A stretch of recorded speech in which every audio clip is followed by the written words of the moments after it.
Bonjour, bienvenue à toi aujourd'hui, ça me fait plaisir de te retrouver.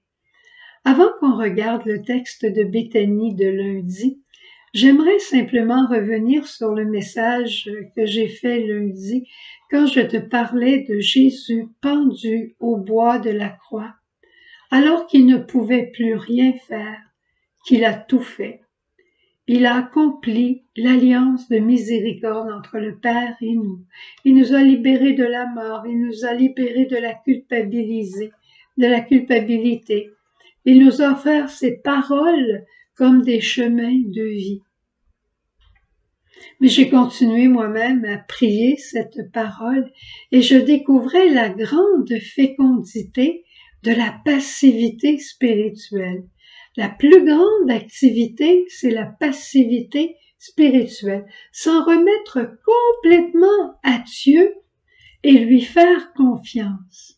La fécondité de cette passivité, la fécondité de l'obéissance, la fécondité de la dépendance totale, d'une dépendance filiale. Père, entre tes mains, je remets ma vie, je remets l'œuvre de ma vie. Il semble que je sois dans un échec total, mais je remets tout entre tes mains. La fécondité de l'humilité. La fécondité de l'amour.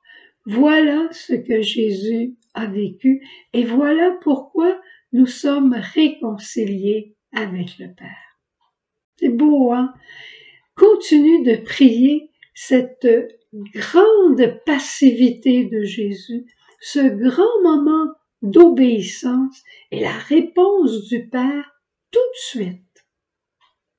Maintenant, on s'en va à Béthanie. On fait une fête pour Jésus à Béthanie.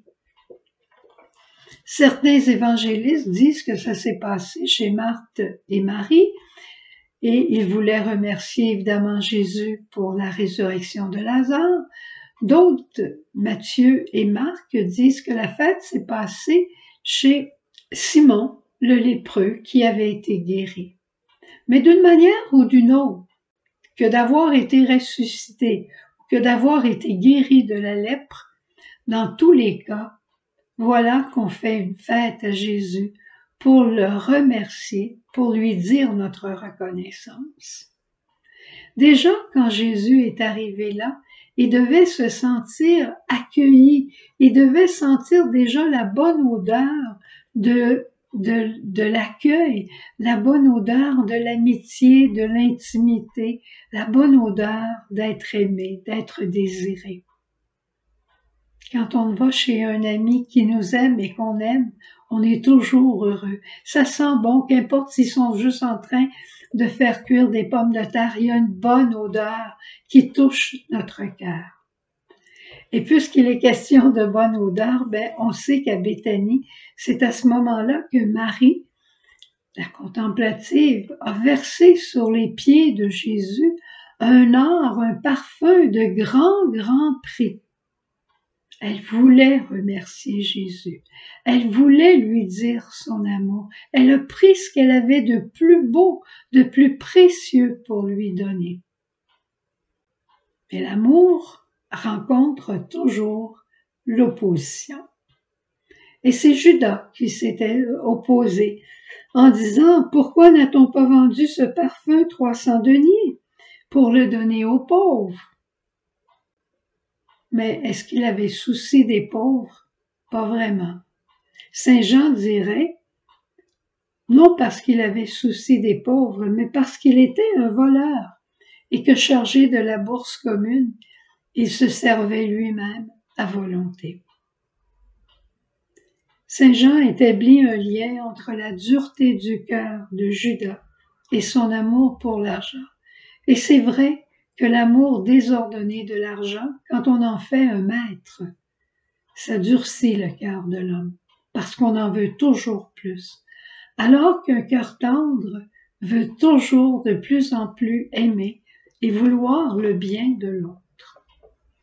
Mais Jésus va arrêter toute cette discussion en disant « Arrête, elle est en train de faire un geste prophétique sur moi en vue de mon ensevelissement.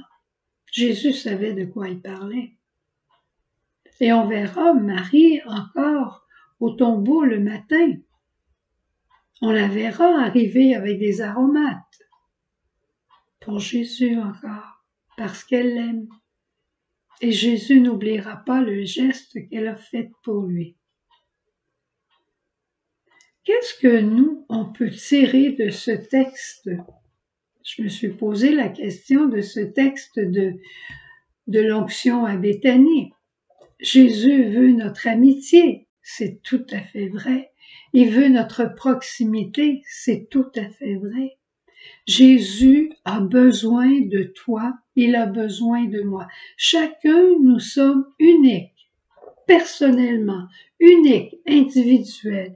Alors dis pas, Jésus, il a besoin de beaucoup de monde, qu'il y a déjà beaucoup de monde avec lui, que j'y sois pas, ça fait pas de différence.